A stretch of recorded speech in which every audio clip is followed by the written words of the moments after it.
Nothing খুব অল্প সময়ের মধ্যে বেশ জনপ্রিয় হয়ে উঠেছে। তাদের ইউনিক ডিজাইন, অসাধারণ ক্লিন ইউআই, ক্যামেরা পারফরমেন্স সব মিলিয়ে একটা পারফেক্ট কম্বিনেশনের ফোন হাজির করে তারা। তবে একদম লেটেস্ট লঞ্চ করা নাথিং ফোন 3 এর লাইটটা কেমন হবে, কেমন এটার ক্যামেরা, গেমিং পারফরমেন্সই বা কেমন, আর প্রাইস, মোটামুটি সবই জানতে পারবেন আজকের এই ভিডিওতে। তো গাইস, আর দেরি না করে চলুন শুরু করি আজকের ভিডিওটি। আর প্লিজ সাবস্ক্রাইব করতে ভুলে যাবেন না। আচ্ছা, ডিজাইনের ব্যাপার আসলে নাথিং এর এই ব্যাপারটা দেখবেন অধিকাংশ মানুষেরই ভালো লাগে। তারা সেম ডিজাইনে বারবার লঞ্চ করে না, প্রতিবার ভিন্ন কিছু উপহার দেয়। এবার অবশ্য ব্যতিক্রম হয়নি, এবারও একদম ব্র্যান্ড নিউ ডিজাইন। তবে একটা কথা আছে, এটা যে নাথিং ফোন 2 রয়েছে একদম ওই ডিজাইনের কাছাকাছি কিছু একটা তৈরি করার ট্রাই করেছে, যেমনটা এখানে দেখতেই পাচ্ছেন। ট্রান্সপারেন্ট ব্যাক, মানে ব্যাপারটা আগেই বলেছি, নাথিং ডিজাইনের ব্যাপারে স্ট্যান্ড আউট হয়। তবে বলবেন ভাই, নাথিং এর সেই পপুলার গ্লিপ ইন্টারফেসটা কই? হ্যাঁ আছে তো, এই যে এবার জাস্ট এলইডি লাইটটা দিয়েছে। বাট আমার মনে হয় এবার এটাকে অনেক বেশি প্রফেশনাল মনে হচ্ছে। ফ্রেমটি প্লাস্টিকের হলেও এটা ব্যাক প্যানেলে কিন্তু গ্লাস ব্যবহার করা হয়েছে।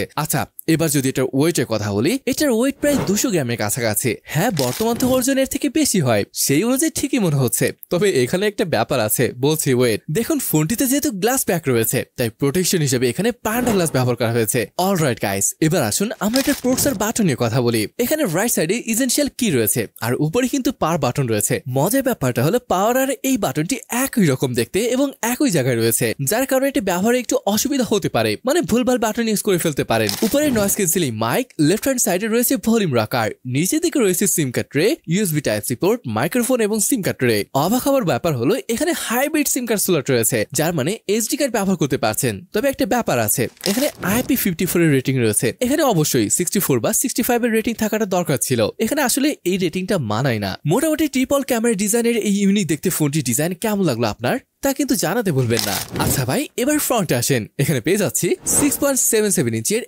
HD+ AMOLED display, refresh rate রয়েছে 120 হার্জ এর, ইউনিফর্ম বেজেল রয়েছে গাইস। এটা একটা ফ্ল্যাট ডিসপ্লে, দেখতেও সুন্দর, চেন বেজেল এভারেজ সাইজের, দেখতে বেশ সুন্দরই লাগছে কিন্তু, তাই না? আবার ব্রাইটনেস এর ব্যাপার আসলে এখানে 3000 নিটস পিক ব্রাইটনেস রয়েছে। আমি বলবো এই প্রাইস রেঞ্জে on of the better display. এটি 1 বিলিয়ন কালার সাপোর্ট করে। আবার চোখের সুরক্ষার জন্য এখানেই রয়েছে 2160 হার্জের PWM ডিমিং এর সুবিধা, এই যে টেম্পারেচার সুবিধা রয়েছে। আবার ইউটিউবে আসেন, এটা এইচএস সার্টিফাইড, মানে ভাই হ্যাঁ, আপনি এইচডি কন্টেন্ট দেখতে পাচ্ছেন।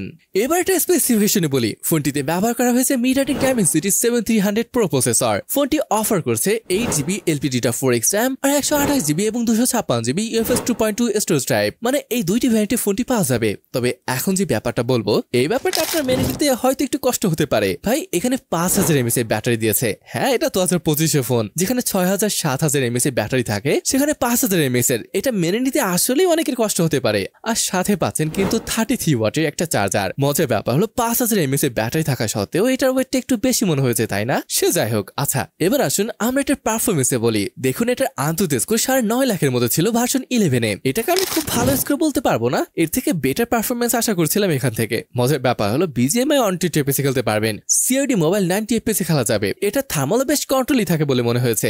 Dimensity 7300 চিপটা ট্রাইড অ্যান্ড টেস্টেড একটা চিপ, তাই খুব একটা প্রবলেম হবে বলে তো মনে হয় না। চলুন এর ওএস এর কথা বলি। দেখুন, এটার ওএস তো বরাবরের মতো ক্লিন আর স্মুথ। থার্ড পার্টি অ্যাপ বলতে ওই ফেসবুক আর ইনস্টাগ্রাম, চাইলে এগুলো রিমুভ করতে পারছেন। নাথিং এর ইউআই মানে ইউনিক উইজেট, আর এটা আপনি যেভাবে ইউজ করেন না কেন, আপনি এটা ফিল করতে পারবেন হ্যাঁ একটা ইউনিক ইউআই ইউজ করছেন। আবার এখানেও একটা ব্যাপার আছে, Android 15 রয়েছে। যে হ্যাঁ, ঠিকই শুনেছেন, আশা করেছিলাম 16 থাকবে, বাট এখানে আসলে নেই। তবে 3 বছরের সিকিউরিটি আপডেট এখানে পেয়ে যাবেন, সাথে রয়েছে 6 বছরের সিকিউরিটি আপডেট। অবশ্যই এখানে যদি out of the box Android 16 হতো ভালোই হতো। অলরাইট, এবার আসুন আমরা এটার কানেক্টিভিটি নিয়ে কথা বলি। এখানে রয়েছে 5G, Dual 4G VoLTE, Wi-Fi 6, Bluetooth 5.3 সহ রয়েছে NFC সাপোর্ট। সেন্সর নিয়ে যদি বলি, ফোনটিতে ইন ডিসপ্লে ফিঙ্গারপ্রিন্ট সেন্সর আর ফেস আনলক থাকবে, আর এগুলো সব ভালোভাবে কাজ করে। এবার যদি মাল্টিমিডিয়া নিয়ে বলি, এখানে মনো স্পিকার রয়েছে, যেটা একটা ব্যাড সাইড আমি বলবো। এখানে অবশ্যই স্টোরেজ স্পিকার থাকাটা দরকার ছিল, বাট ডিসপ্লেটি ভালো ছিল, তাই এখানে আসলে খুব একটা প্রবলেম হবে না।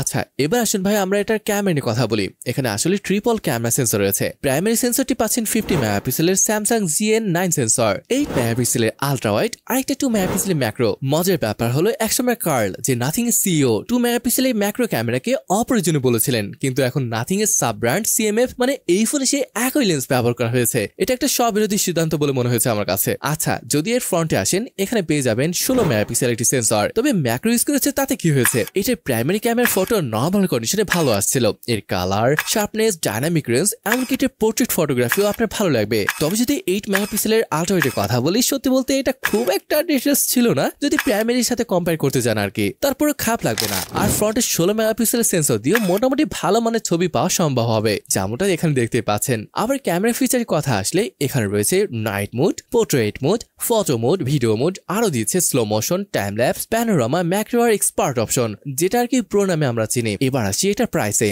ইন্ডিয়ান রুপিতে এটার প্রাইস 20,000, যেটা টাকায় কনভার্ট করলে আসে 27,000 টাকা মতো। তো এই প্রাইসে এটা আসলে কেমন হবে তা পুরো ভিডিওতে বলেছি, কোনটা ভালো লাগেনি কোনটা ভালো লেগেছে তার প্রাইস সবকিছু। তো ভিডিওটি কেমন লাগলো তা কমেন্ট করে জানাতে পারেন। তাহলে আজকের ভিডিওটি এখানে শেষ করছি, দেখা হবে পরে কোনো অসম ভিডিওতে।